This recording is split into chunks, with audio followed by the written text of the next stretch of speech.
आ गई तुम? अरे ऐसे कैसे मुंह उठाकर चली गई तुम, और वो भी शादी के घर से?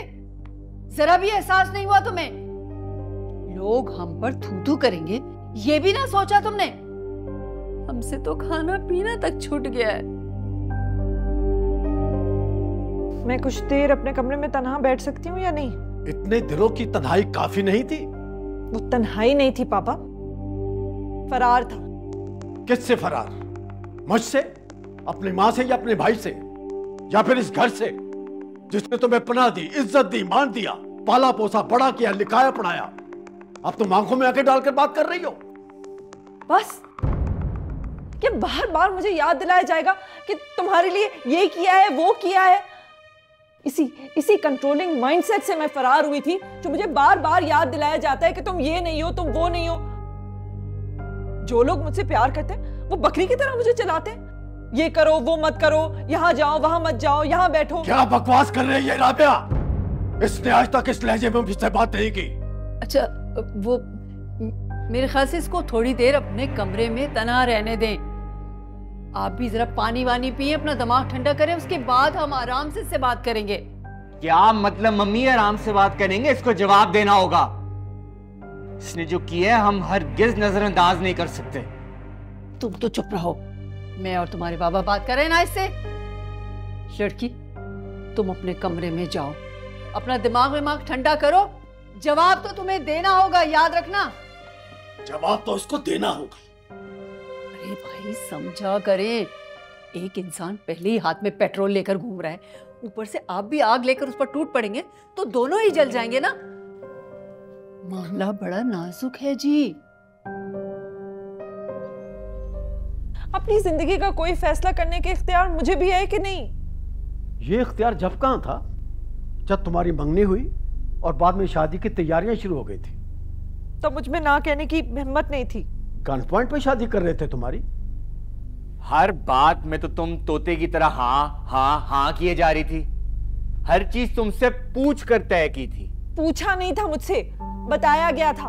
और हाँ इसलिए की क्योंकि मुझे जिंदगी भर यही तो सिखाया गया है कि तुम्हें हर चीज पे हाँ करनी है। मुझे पहली दफा पता चला है कि मैं भी तो ना कर सकती हूँ। तो कर देती ना, घर से भागने की क्या जरूरत थी? मैं पहली बार किसी की आंखों में आंखें डालकर ना करने के लिए हिम्मत चाहिए होती है। अब नहीं थी मुझ में हिम्मत तो मैं भाग गई। सीधी तरह ये क्यों नहीं बोलती कि पहली बार तुम्हारा दिमाग खराब हो गया था? हो गया खराब तो हो गया सही, बस यही मेरा फैसला है। मैं शादी नहीं कर रही। ये पागलपन मैं तुम्हें करने नहीं दूंगा।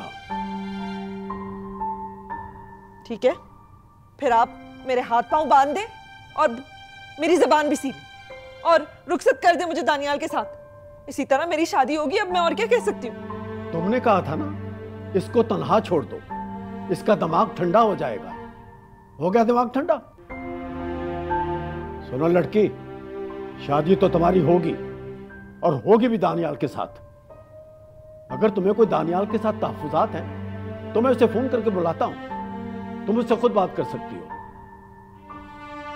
वो रमीन बिल्कुल नहीं हूं जिससे मैं लास्ट टाइम मिला था। सही कह रहे थे अंकल, उस कुत्ते वाले ने तुम्हारा ब्रेन वॉश कर दिया। तो फिर तुम क्यों ऐसी लड़की से शादी करना चाहते हो जिसका कोई भी ब्रेन वॉश कर ले? तुम्हें पता भी है रमीन, तुम अपनी लाइफ बर्बाद कर रही हो। दानियाल, मेरी लाइफ इतनी तो गैर अहम नहीं है ना मेरे लिए कि मुझे खुद ही नहीं पता चलेगा कि मैं आबाद कर रही हूँ या बर्बाद। बस अब मैं जब भी शादी करूंगी अपनी पसंद से करूंगी। क्या मतलब तुम्हारा? मैं तुम्हारी पसंद नहीं हूं? तुम मामा पापा की पसंद है तो क्या फर्क पड़ा? मैं तो तुम्हें पसंद करता था ना, और अब भी करता। जो लोग पसंद करते हैं ना, वो अपनी पसंद दूसरों पे नहीं थोपते, बल्कि अगर वाकई उनसे प्यार करते हैं तो उन्हें आजाद कर देते हैं। तो ये बात तुम मुझे पहले नहीं बता सकती थी रामी? हाँ, अच्छा नहीं बताई बात तो अब क्या करूं? जिंदगी भर चुप रहूं? अरे लड़कियां करती है ना एक्टिंग, घर वालों के लिए, मम्मी पापा के लिए। मैंने भी थोड़ी एक्टिंग कर ली। जाली मुस्कुराहट, जाली हाँ हाँ, जाली खुशियां। अरे इतनी एक्टिंग की कि मेरे लिए अजाब बन गया। दूसरों को भी धोखा दे रही हूँ, खुद को भी धोखा दे रही हूँ। अब मैं नहीं दे सकती किसी को धोखा।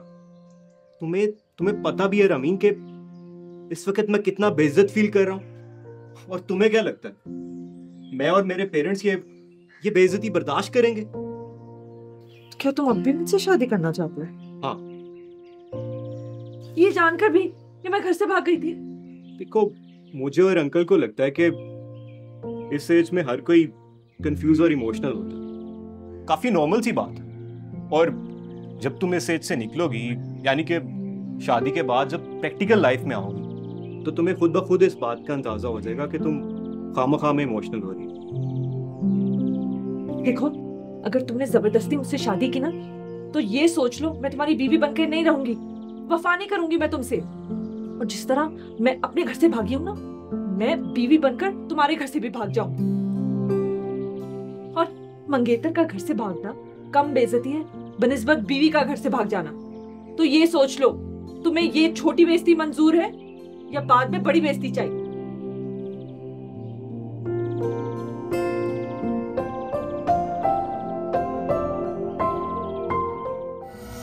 इडियट जुमेरात और जुमा 8 बजे। क्योंकि मैं ग्रीन हूं।